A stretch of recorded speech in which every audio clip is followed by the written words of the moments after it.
A wise man once told me, resentment is like accepting a poison your enemy gives you and choosing to drink it.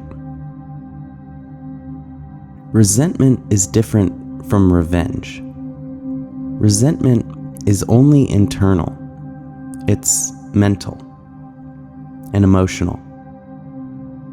And it poisons our lives.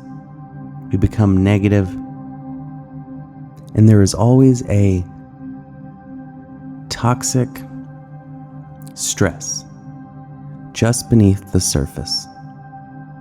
Revenge is an action.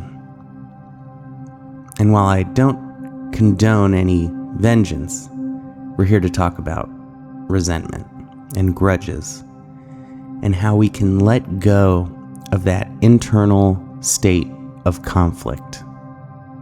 So often when we resent someone, we've already made the decision not to associate with that person.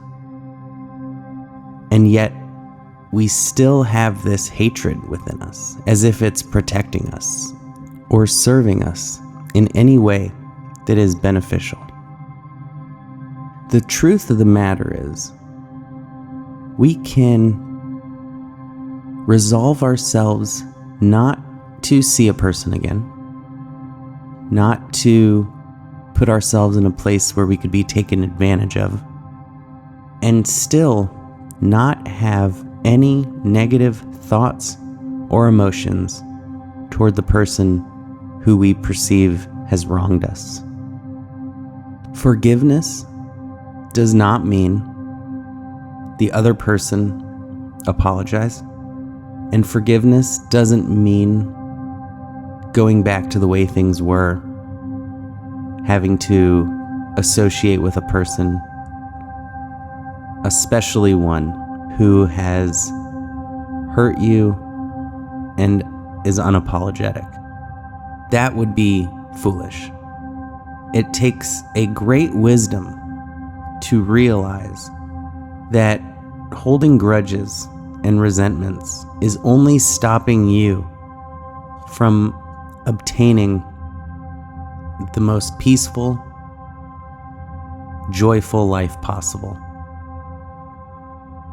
The way to do this, the way to let go of these negative thoughts and emotions, is to simply allow space in our lives for thoughts that are on our mind to come up, and especially thoughts that are buried deep in our subconscious to come up.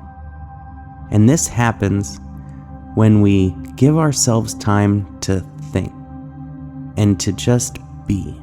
This can be meditation. This can be a walk through nature. But anywhere we can just sit in silence or walk without distraction, and we can just observe our thoughts.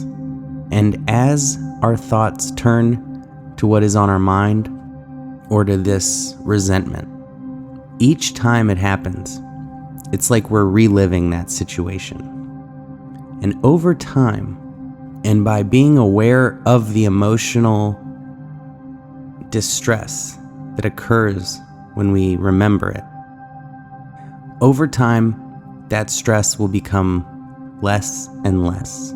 The emotional reaction we have to a time when we were deeply wronged becomes less and less. It doesn't have to take years. It simply has to take observing the thoughts arise, observing our emotional reaction, and not getting caught in that emotional reaction, but just observing it, allowing it to be like a little child having a temper tantrum. They'll exhaust themselves out. We don't need to put fuel on that fire.